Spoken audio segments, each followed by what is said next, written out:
السلام علیکم ورحمۃ اللہ وبرکاتہ۔ حکیم جاوید اقبال ہربل اس چینل کی طرف سے آپ کی خدمت میں حاضر ہے۔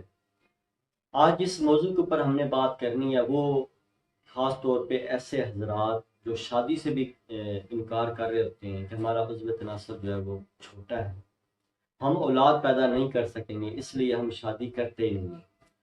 تو بنیادی طور پہ ایسے افراد کو بالکل گھبرانا نہیں چاہیے۔ میں آگے ڈیٹیل کے ساتھ آپ کو اس کے بارے میں بتاؤں گا بھی صحیح کہ اس کے سائز کتنا ہونا چاہیے جو کہ آپ اولاد پیدا کر سکتے ہیں، لیکن آپ کا جسمانی طور پہ آپ کا مضبوط ہونا، آپ کے جسم کے اندر توانائی طاقت ہونا وہ انتہائی ضروری ہے۔ سائز جو ہے اس کے بارے میں آپ کو آگے آگاہ کروں گا۔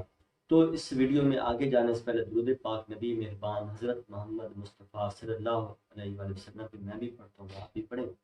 اللہم صلی علی محمد عبدک و رسولک و صلی علی جمیع المؤمنین والمؤمنات والمسلمین والمسلمات۔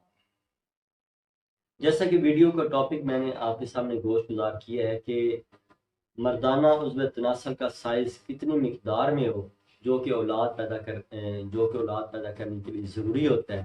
تو بعض لوگوں کی کالز آتی ہیں، فونز آتے ہیں کہ جی ہمارا عضو تناسل چھوٹا ہے، ہم اس لیے شادی بالکل ہم اس کی طرف سوچتے بھی نہیں ہیں کیونکہ ہم اولاد پیدا نہیں کر سکیں گے، اپنی بیوی کو مطمئن نہیں کر سکیں۔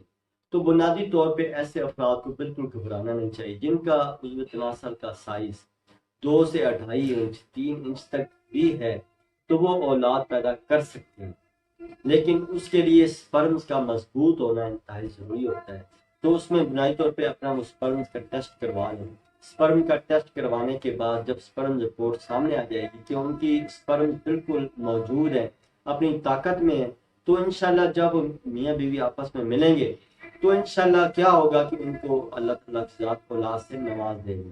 لیکن جب 2 2.5 3 انچ کا بھی اگر آپ کا عضو تناسل ہے تو بنیادی طور پہ جب آپ نے بیوی کے ساتھ ہم بستر ہونا ہے تو اس کے بعد کیا ہوتا ہے کہ جب آپ کا انزال ہوتا ہے، جب آپ کی منی خارج ہوتی ہے تو اس کے ساتھ کیا ہوتا ہے کہ جب وہ تیزی کے ساتھ آگے تھرو کرتی ہے تو سپرم تیزی کے ساتھ آگے ٹرانسفر ہوتے ہیں۔ تو سپرم جب آگے تیزی کے ساتھ ٹرانسفر ہوتے ہیں تو وہ آگے تک چلے جاتے ہیں۔ اس میں کوئی بھی پریشانی کی بات نہیں ہوتی، پریشان نہ ہو اس معاملے میں، بلکہ آپ رشتہ ازدواج میں منسلک ہو جائیں، شادی کریں، اپنا گھر کو آباد کریں، انشاءاللہ آپ صاحب اولاد ہوں گے، انشاءاللہ اللہ کی ذات آپ کو صاحب اولاد کرے گی۔ اس لیے ایسے حضرات بالکل بھی نہ گھبرائیں، ٹھیک ہے؟ اللہ تعالیٰ ان کو صاحب اولاد کرے گا انشاءاللہ۔ اللہ تعالیٰ ہم سب کو شفا عطا فرمائے۔ السلام علیکم ورحمۃ اللہ وبرکاتہ۔